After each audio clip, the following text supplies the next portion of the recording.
Hi, my name is Rob Gordon, and this is a video I'm making for the Medical Board of California, any members of the California State Legislature that I'm able to reach, particularly committees involved in the regulation of professions, justice and law enforcement, mental health policy experts, and anyone in the legal profession who may be able to help me.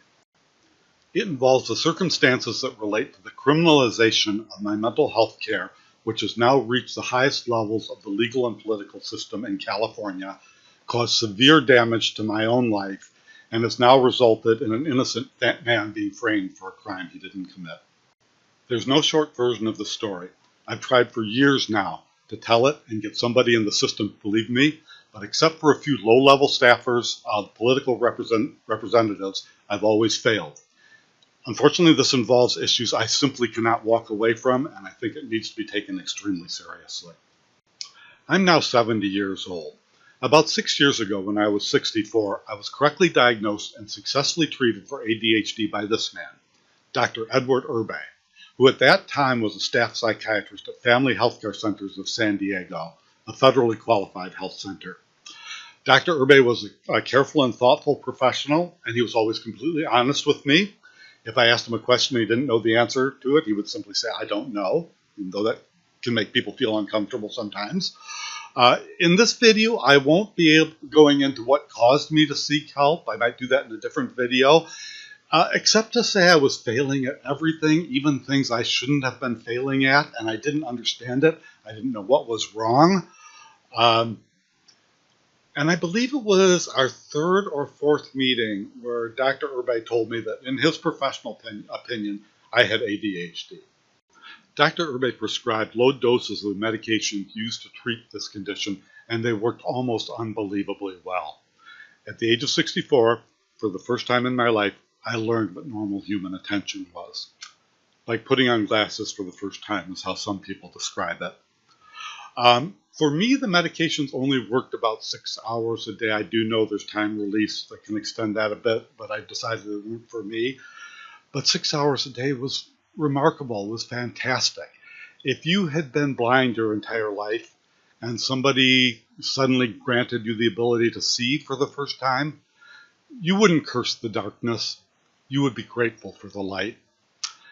As a result of this successful treatment, my life got better in almost every single way. Business, work, my financial situation, personal organization, relationships. I had never married, but I started dating, possibly because of this condition and, a work history that just goes all over the map. I just never got married, but I started dating again, having a little bit of fun in life. I also started making some really exciting progress on some public sector projects I was working on. I actually have a graduate degree in a public policy related field, but I never used it because I got a really good corporate job right out of college. So I started working on that, making great progress, a lifetime of never finishing any things. And I mean, this stuff was working. It was really exciting. My physical health even got better. I lost weight, but not from the medications, from eating better and going to the gym more. And I even started sleeping better. That's one of the paradoxes of ADHD, as the medications balance us and calm us down. So this just worked in every single way. There was just one kind of difficult part of this, a hard part, and it's one that a lot of adults who are diagnosed later in life go through. You start asking yourself, what could have been? What if I had gotten help earlier in life? How would my life have been different? But I decided to do my best, instead of thinking of what could have been, to use the time I had left to make myself a better future. And still, I had what has to be called the holy grail of mental health, a low-cost, highly effective treatment that worked in every single way. Then, in virtually an instant, it was gone.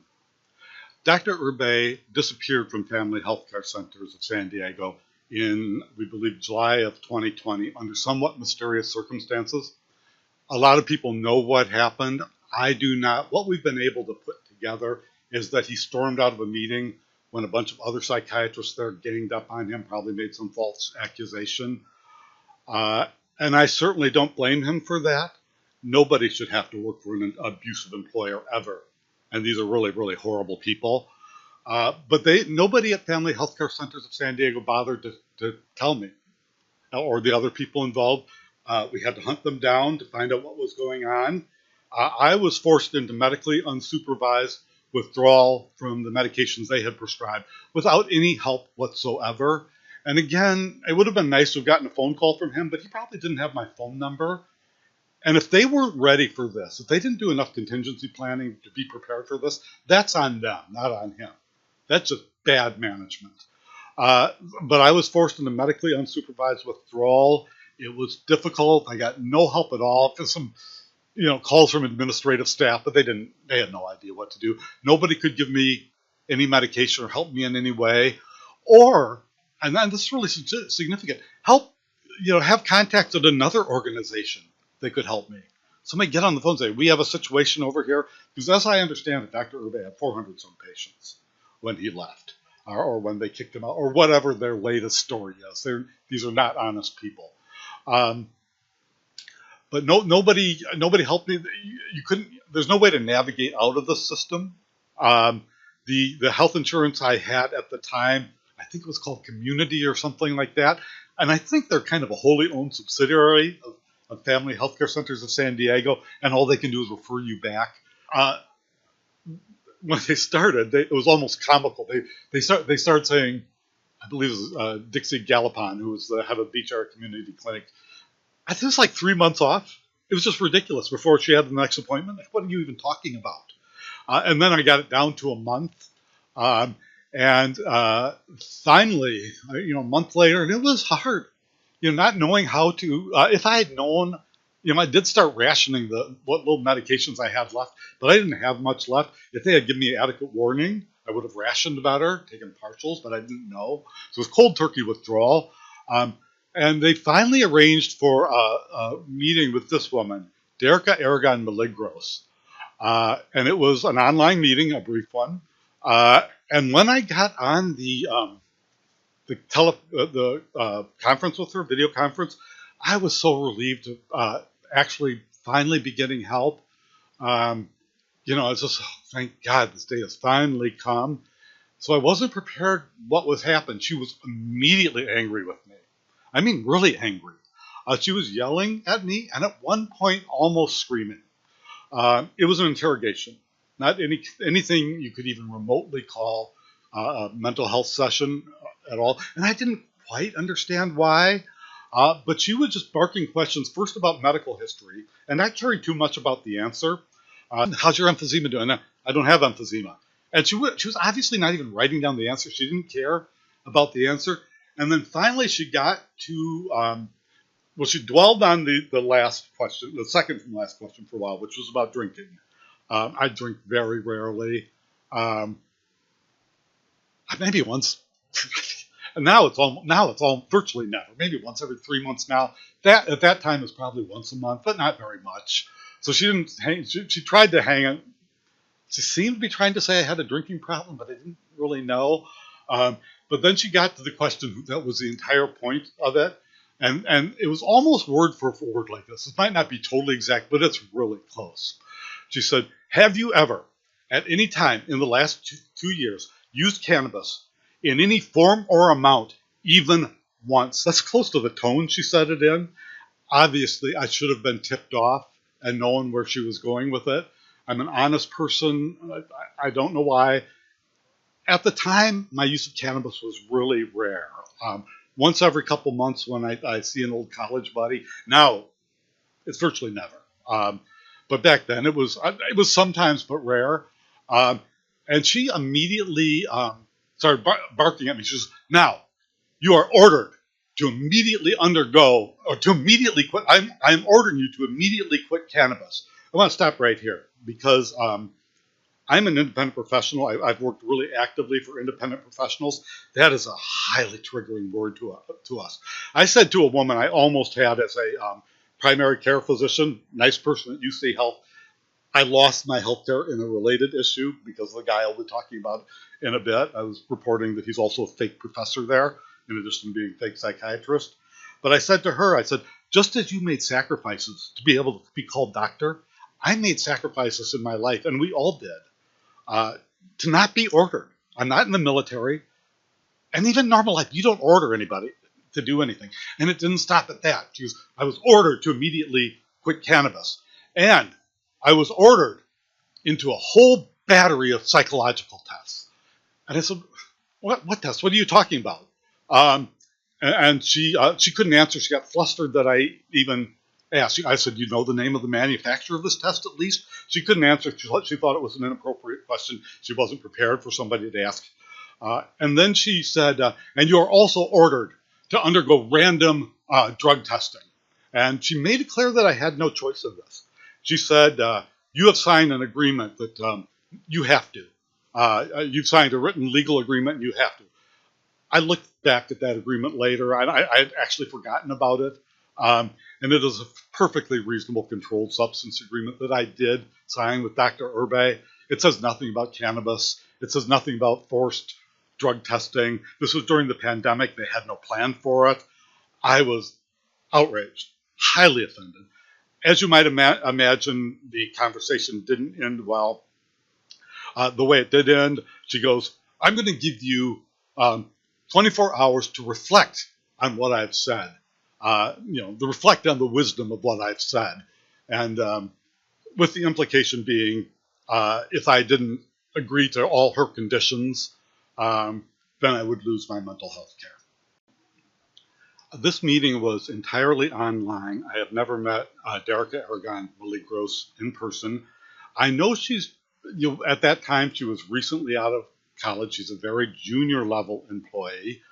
And I can tell you this, that telling the truth to her about the minuscule amount of cannabis that I did use at that time on occasion, was the biggest mistake I've ever made in my life.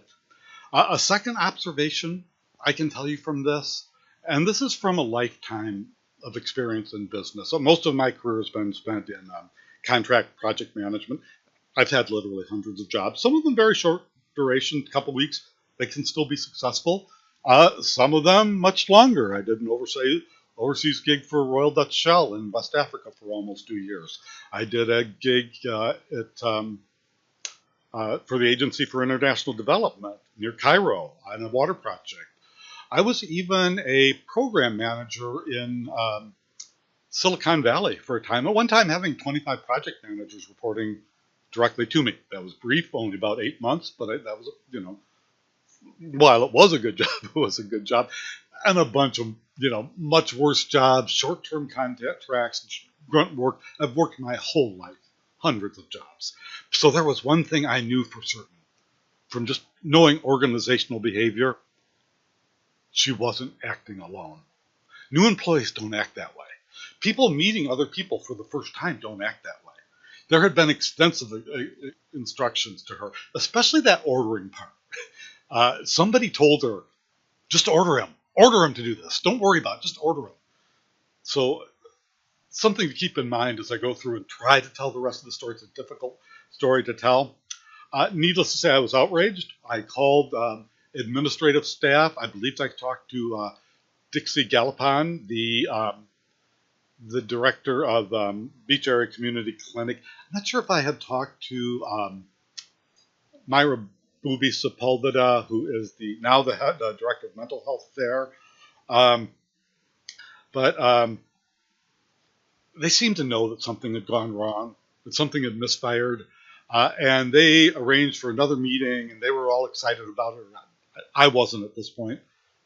Something obviously was kind of weird.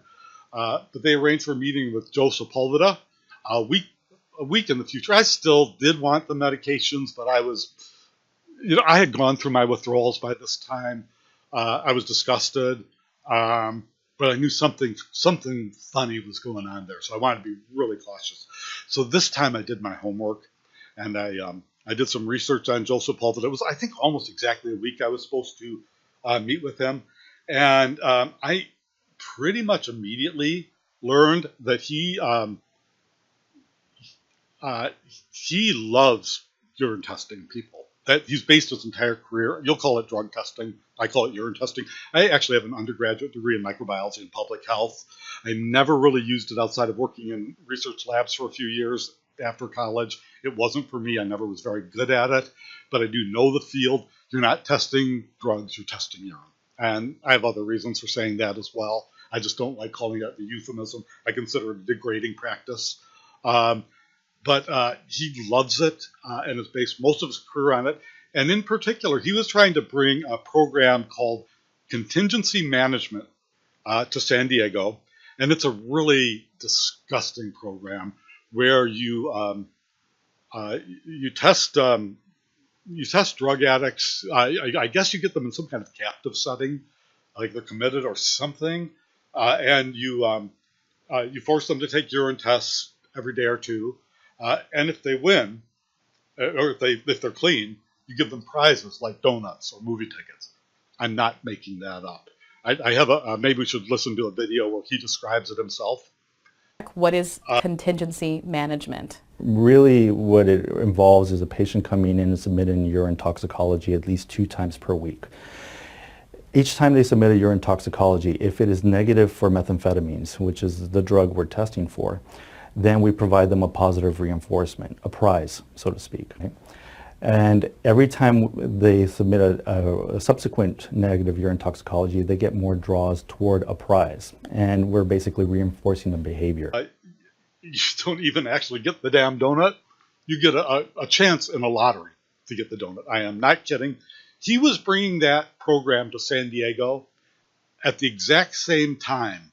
I was trying to get my successful mental health care reinstated. So I was extremely wary. And I called, I spoke again with the administrative staff, and I said, look, I want to make sure this next meeting is just to discuss continuity of care, nothing else. This is not a psychiatric session or anything like that. And they seemed to understand. And then I also wrote a letter just to make sure. And this was to the only email I had at the time, which was to, I think it's their public communications guy. And I wrote a letter, basically saying, this is getting pretty weird. And, this is not going to be a session. I forget exactly how I worded it, but I did put it in writing. This is not a session. I do not want this guy for my psychiatrist. He also talked about things like operant condition. He talked about people like they were lab rats. He talked about operant conditioning. And it was disgusting to me. I mean, he was talking about them like they weren't human. And I just was, with hindsight, obviously, I should have canceled the meeting. Eventually, I would have found something else, I hope, I assume. But I let it go on. And when I got on this session with Joe Sepulveda, it immediately went south. The first thing, I made it clear. I said, look, this is just to discuss opening. The first thing I wanted to make very clear was, can we just continue things the way they are for just a few months? Just give me some time to find out how the system works, find another place, and then I'll be out of your hair. That's all I need is a few months. Medication and medication management. You want to monitor me. If you want to talk about it, that's fine. Can I get the medication? As I recall, he didn't verbalize anything. He didn't say anything. He just pursed his lips and shook his head. No, it's like this. And then I said, well, okay, I guess that's it. But he didn't want to end the conversation. He kept going. And mostly he wanted to badmouth Dr. Urbe, who had been my real psychiatrist. Again, an honest and competent professional who I had seen face to face for almost 2 years, maybe a year and a half. I'm not sure the exact time. But he just wanted to badmouth Dr. Urbe. And he said, for example, are you aware that Dr. Urbe didn't order the appropriate testing for you? And I said, no, what testing? And he, using the exact same words that Derek Aragon used, a whole battery of psychological tests. The exact same phraseology, whatever, verbiage. Exactly the same. It sounded almost funny. It was so stupid. I started protesting. I said, what test? And again, he wouldn't answer. Again, I don't think he knew at that time. I don't know if they'd even set up the tests. It was probably a new program, and they're saying we got a bunch of a captive mentally ill people we can use for our experiments here. And I just, didn't want anything to do with it. And I just said, well, what test? What test? I can't tell you any of that. All I can tell you is it will be age appropriate. So he took a little dig at my age at the same time. And then the meeting just went downhill from there. But the most outrageous one was he said, "Are you aware that you're under investigation by law enforcement?" And I freaked out. I said, "No, who? Who's investigating me? I need to talk to them. What are they investigating me for?" I was freaked. I wasn't screaming or anything, but I was forceful. I needed to know. I mean, you would be if somebody tells you that. They can't just we're investigating you. You have to say who and why. This is America. He wouldn't tell me, and he kept just saying, "Oh, don't worry about it." And apparently, I had a rather unusual medication regime that had both Ritalin and Adderall, really, really low doses. It's a little bit complicated how that happened. I started on Ritalin. I got an unrelated rash. That was a 3-alarm fire. It was not related to Ritalin. I'll maybe talk about that later. They're trying to use that again, apparently. There's no allergy. And then I went on Adderall, which worked, but caused some motility problems. A little bit of constipation, not bad. And we decided to break it up by putting Ritalin every third day, alternating. And it worked. It was a stable, successful regimen. And I was hoping to get the same thing, but I didn't push that. That apparently was the angle he was trying to get, to say law enforcement was investigating me before that. He even seemed to hint that Urbe and I had done some under-the-table deal, or we were doing something shady, but it was outrageous. The meeting went downhill from there, but especially the law enforcement. You're being investigated by law enforcement. That was serious. That needed to be addressed immediately. Stop everything and address that. But at one point I said, I could report you to the medical board, the medical board of California. He goes, "Go right ahead." He goes, "I'm on their board of advisors." He's not. They have no board of advisors, as far as I know. I can't find one anyway. But it ended very badly. That was the session. It was 10 minutes in length. That is the one thing that legally I can prove. I'm trying to get the recordings from the court of the restraining order hearing where he lied his ass off on everything. He's a pathological liar. But the one thing I was allowed, couldn't afford an attorney. The one thing I was allowed to question him on was, about how long the meeting was. And I said, our meeting was 10 minutes long. Do you agree? And he goes, "Yeah, it was about that." He's always real casual about everything. So he agrees to that. He charged Medi-Cal 50 minutes. So that's billing fraud. So it might be, at this point, for all his criminal activity, all the horrible things he's done, perjury, lying, deceit all over the place, HIPAA violations right and left.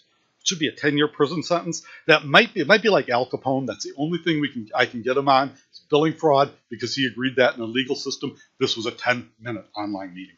All the fabricated psychiatric conditions I've gotten, everything that is 10 minutes online, he agrees. He said so in court. And Lordy, there's a recording.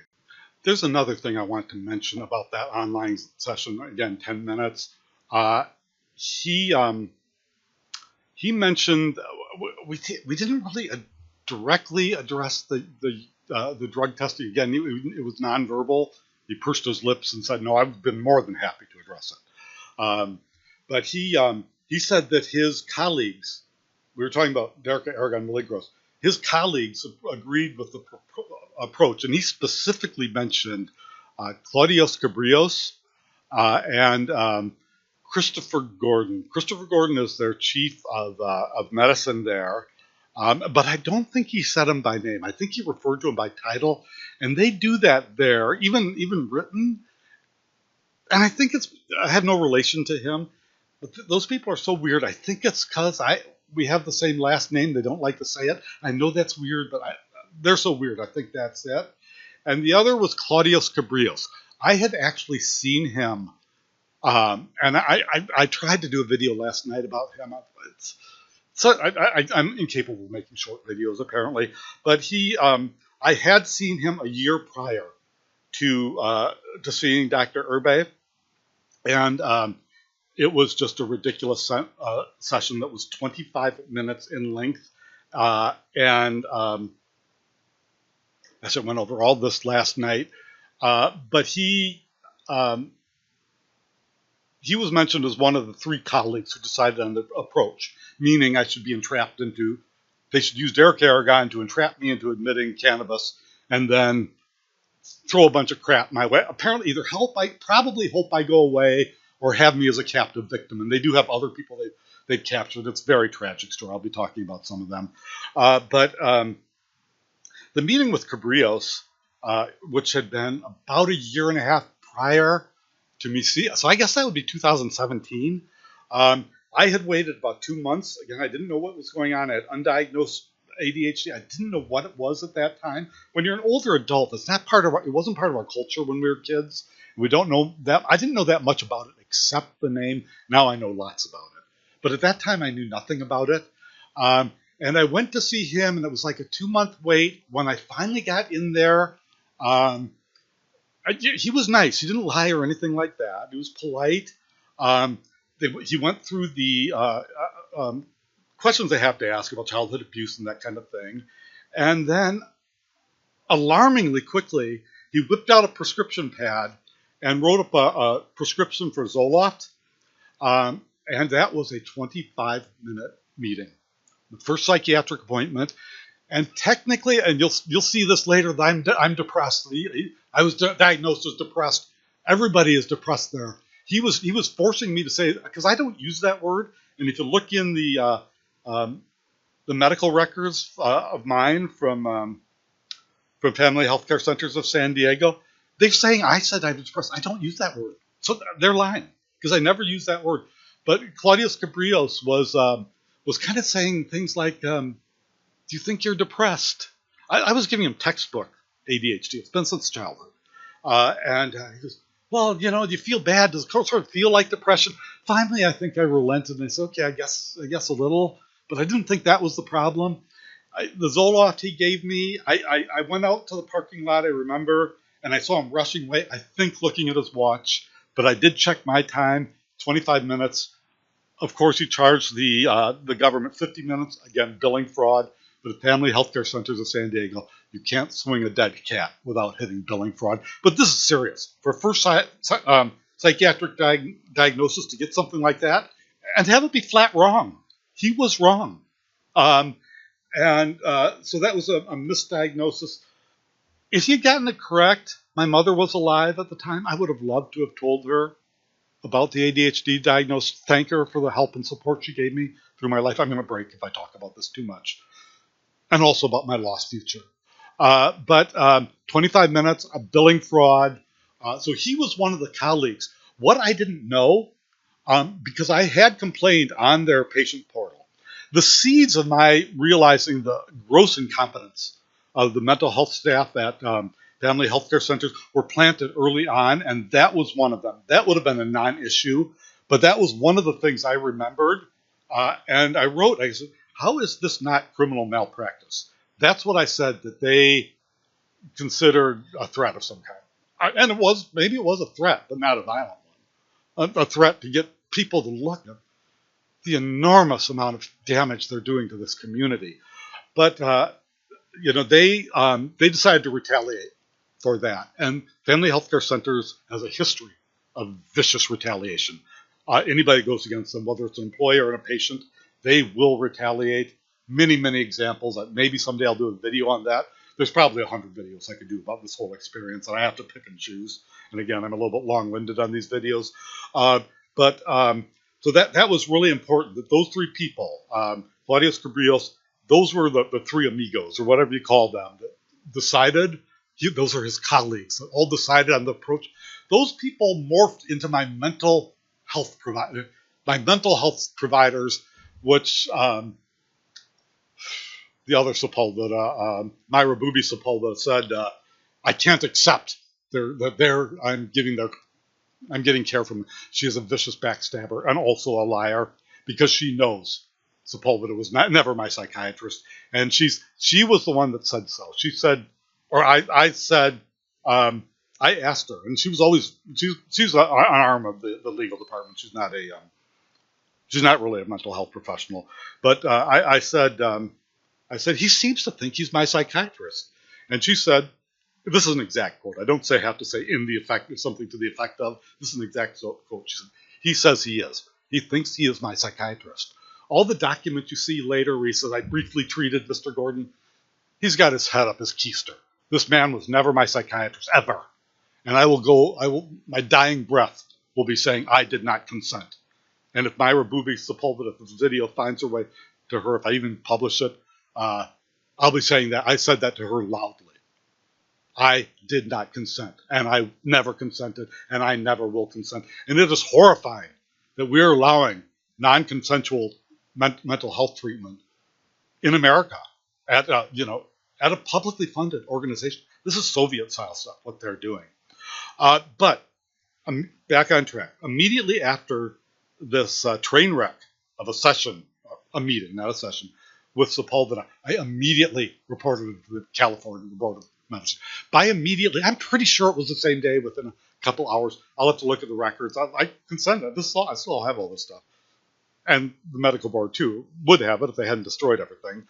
But it might have been the next day, but I'm pretty sure it was the same day. But far more significantly, I sent a letter on the patient portal banning him from access to my medical records, banning him and Darinka Aragon-Milagros. I thought that would get them out of my life forever.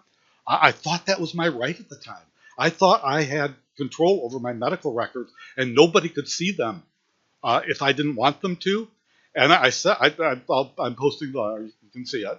It's a brief note. And I said, look, if you don't have the technology, which you probably don't, have your personnel department tell him he is banned. I didn't know at the time, but this is apparently an outrage in their culture. Mentally ill losers have no right to anything. They are experimental subjects and billing objects, and you do whatever with them as you please. Cabrillos, for example, doesn't believe in ADHD. So, if you have ADHD, I don't even know what that means, by the way, doesn't believe in ADHD. I didn't know it was a faith-based thing. But you are either depressed, you either have depression or anxiety. All of the broad range of human problems and issues and opportunities and everything is boiled down to two things only: anxiety or depression, and they'll give you drugs for either of them. And I believe, and I've done a lot of work with adults with ADHD. I have a group that I've founded for adults with ADHD here in San Diego, the Squirrels Club. I believe that for many of us, those antidepressants are poisonous. I think they might be turning people into zombies. I think it's very dangerous. But the fact that ADHD is off the table, even if you have ADHD, they should be giving a warning, not just for that, but for a lot of other things. So that is an important takeaway. This was done in retaliation for my banning him from my medical records. So after this meeting, Sepulveda ran around to staff, mostly his subordinates, or I think all his subordinates, because when you're the chief of when you're the head of psychiatry, and there's superstar psychiatrists there, who they brought in, a great new money-making scheme. They had contingency management to force junkies to urinate, and it doesn't even matter if you fall into, if you don't use drugs at all, they'll just make it up. The restraining order he issued against me has more lies, more density of lying than I've ever seen in any one document in my life. I mentioned I do a lot of, most of my career was as a contract project manager. A secondary profession I had was technical writer.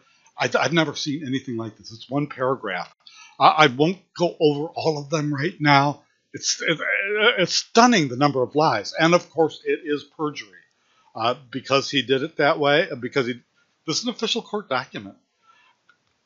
He must not have gotten legal advice before he did this. I think he must have done this on his own, and their chief legal counsel, Donna Baker, has tried to rescue him. She hired just a really despicable lying law firm, and she said that she was in court. She said she was just an observer.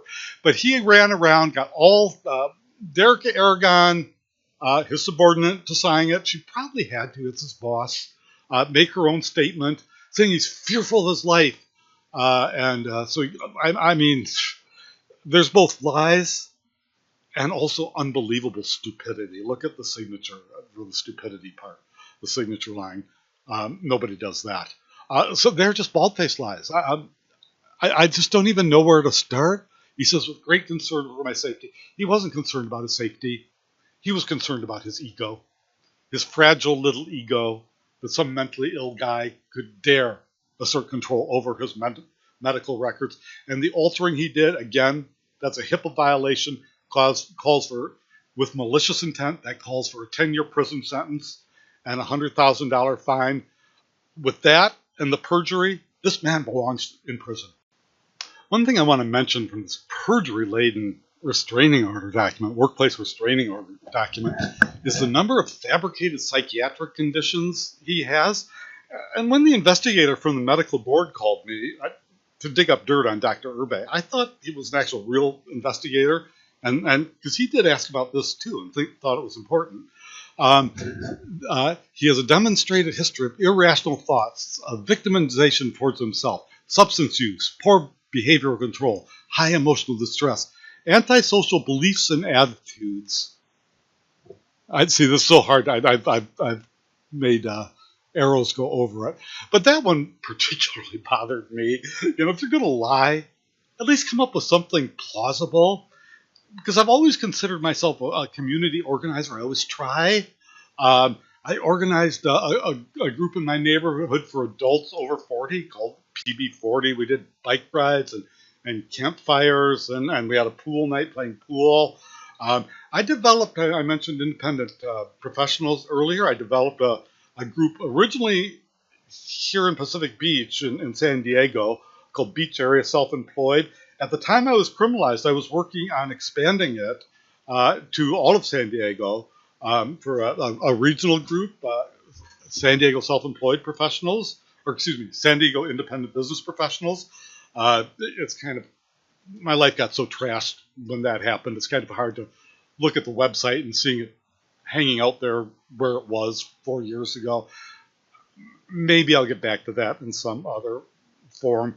Most recently, I've formed a group for adults with ADHD, San Diego Squirrels Club. That's going quite well. We started 10 months ago, meeting over drinks and games of pool in Old Town Saloon here in San Diego. I never have to have diversity programs in any of the groups I develop. That just happens by itself. If you're inclusive to begin with, you get diversity just without doing any effort. But this group is doing well. We meet twice a month now, one virtual and one real world, and a different place. We're a rather restless group. We've been going a lot of places, and we do our share of interrupting each other. It's been a challenge, but I do want to do one that's by and for adults with ADHD. We also want to develop a secured network so we can talk to ourselves. I'm learning a lot from the abuse of people. And so we want to develop a secured network for ourselves so we can protect ourselves from psychopathic psychiatrists, to be blunt. I've just always done it. And so, I mean, I could have come up with a better lie than that about myself, something more plausible. He's a slob in his apartment or something. I mean, that would have been at least true. I guess that would have been too close to ADHD, which I really have. But this is just outright perjury. The medical records, which are now being used as proof that I don't know what you're doing. A good outcome. So my medical records, absolutely. First of all, they're unauthorized entries. Theoretically, Aragon-Milagros is authorized, but it's a ton of lies. I mean, it's all about cannabis. If you look at my psychiatric file, you have to wade through volumes of crap that Sepulveda and Aragon wrote, including unauthorized entries by Sepulveda, completely fabricated, doctored records, medical record tampering. How's that one for you? You have to read the volumes of it. It has caused me problems ever since. I eventually did, by the way, I had to take a drug test I didn't get my medical records for like 3 years, and finally I got them from a third party. I tried to get them from Family Healthcare Centers of San Diego. They simply wouldn't send them. Also, I was legally not allowed to contact them. I lost all my American rights for 3 years because of them. So I mean, this is important to me. But when I got them, I was appalled. Again, the number of lies is just like off the scale, especially by Joe Sepulveda. You really want to tie your kite to this guy? Not a good idea. I need to talk a little bit about the hearing itself. After Joe Sepulveda issued they used a workplace restraining order process because that gave him all the rights. He was the poor victim, and he got to speak last, and he was protected. And but he continued to lie. He will lie right to the face of the judge and everything. They sent the sheriff's office out 3 different times to read his lies loudly in front of my neighbors. I think I mentioned the first time almost in SWAT team formation. By the third time, it was a tired deputy that says, "Are these really doctors?" The reason they did that is because they asked for so many continuances over such a long time that it was just very obvious they were doing it only to maximize the billing. The law firm they used, Mulvaney and Associates, George Rios III was the head attorney. Everybody tries to outdo the last guy online. And he would what they basically do is flood the zone with lies. They give you so many lies that you don't know which one to address. But the restraining order was the same thing. The most outrageous thing he said. And he waited till his last, because this is supposed to be for like women who are under threats by their boyfriends or something like that. So they get the last chance to speak. And the last thing he said, where he knew I couldn't answer, he said, "I spent half the session begging him for medications." That is such a bald-faced, outrageous lie. And the reason, if you know, I had already looked at his love of forced urine testing. You think I was so careful not to even go near there that it was just a slap in your face. And I said, "That's not true," and I interrupted. "I have ADHD. I'm sorry, but I did interrupt, and I was found guilty or whatever because of that." And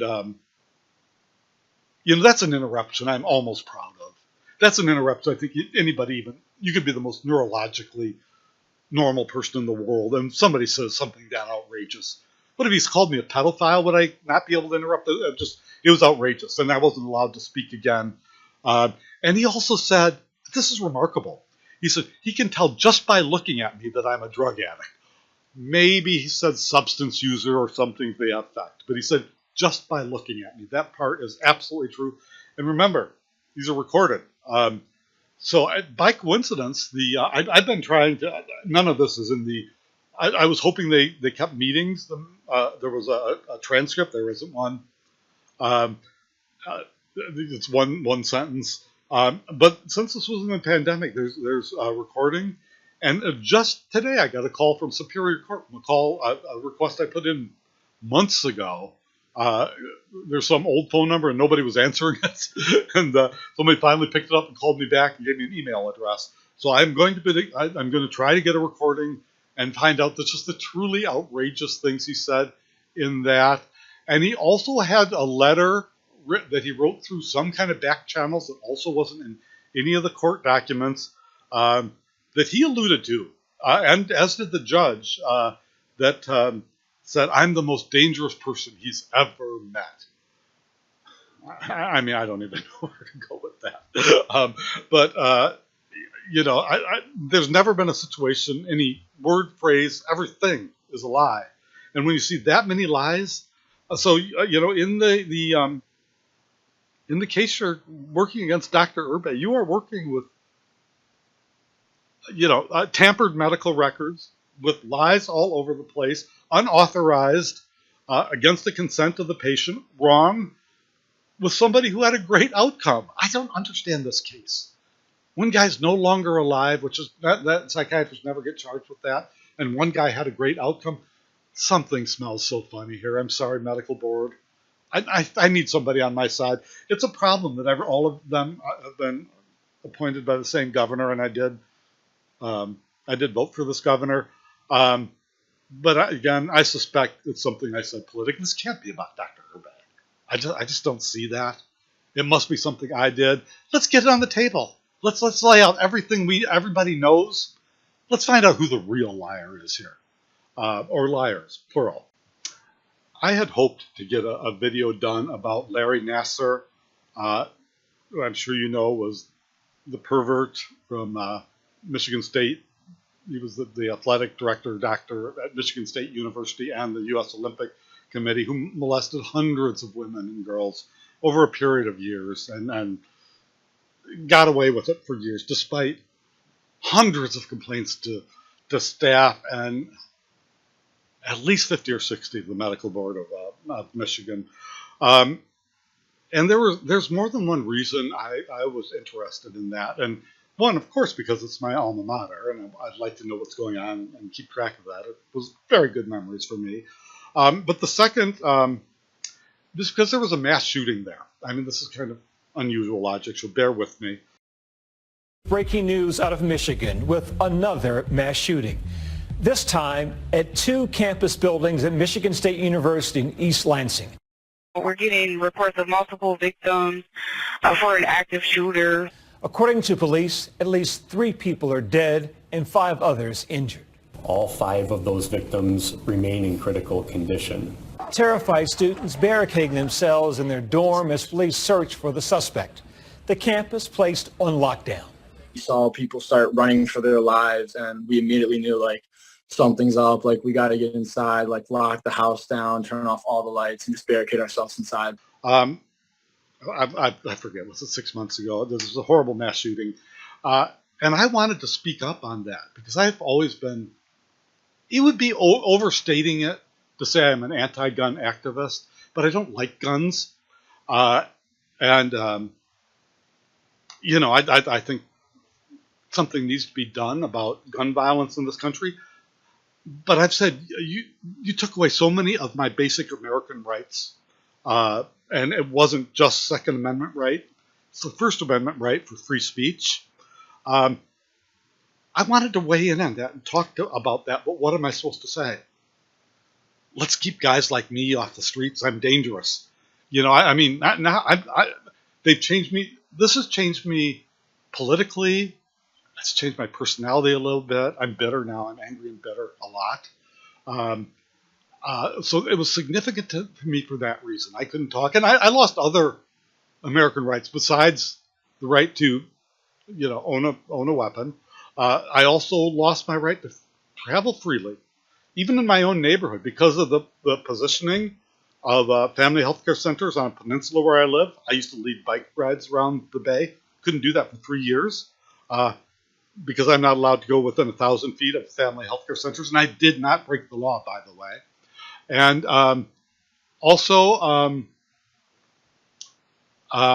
I could not get on a flight because Homeland Security, I could get on a flight, but I would have to be the last aboard with this restraining order, just in case this lying prima donna, Joe Sepulveda, or his sidekick, Aragon-Milagros, decided to travel that day. Just in the long shot, we can't be on the same, and I guess I would be, if that weird thing happened, I couldn't get on the plane. So I didn't. I've got only 2 sisters left in my family, and they're older now. They're not in good health.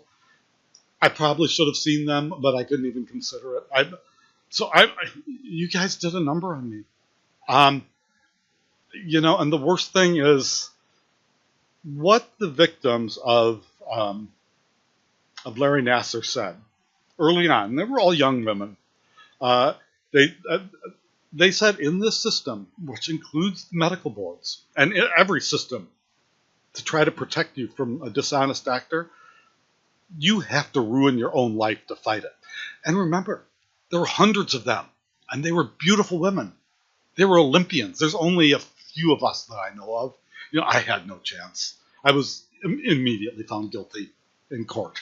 Any reasonable person could surely see that the attorneys argue that I'm such a good writer that I cleverly hid innuendo and double entendres, that I was secretly planning a mass murder to strike fear into the hearts of the people that into Joe Sepulveda and the other people there. They weren't afraid. Nobody there was afraid. Joe Sepulveda made that crap all up, and had to convince his subordinates of it. And I doubt very much he had legal advice on that. This seems like a lone operation. I don't like to say this. I never do this, but I was at yesterday's medical board. I wasn't there. I listened to part of yesterday's online of the quarterly Board of Medicine, California Board of Medicine, Medical Board of California. I always say that wrong. And they're talking about problems with doctors with drugs. This level of lying again is beyond my experience. The outrage, the lies backing up lies. This is more than a tangled web. This has cost hundreds of thousands of dollars already, and will continue to cost more. This has done massive damage you don't even know. Family Healthcare Centers is taking and will continue to take a huge hit to their reputation. Their income is falling. Politicians, there's a lot of things happening I won't go into here that I'm doing, and I will continue to do. I have no problem with it. I got my American rights back, but they said we had to ruin our own lives. But after they, sort of got justice, the FBI finally admitted this. They were wrong, and I think they paid $600 million. Billions have been spent, but you know what? That doesn't even cover the damage that guy did. He did more than billions. One woman talked about the suicide of her father. He didn't protect his little girl. The males took a huge hit in this. That doesn't sound very sympathetic, but they did. But one of them said, after that famous saying, we had to ruin our own lives. I've had to ruin my own life to do this. He took away the most successful thing I've ever had in my late adult life. My successful treatment for ADHD by Dr. Urbe. So they said, we had to ruin our own lives, but we have more chapters still to write. I do not. He took away my last chapter. And I'm bitter, and I'm angry, and I'm disgusted, and more bitter than you can even understand. So I ask you, I don't want you even to cancel this court hearing. I want you to get the truth. And going through with this hearing, I will write the judge and ask if I can beg to speak.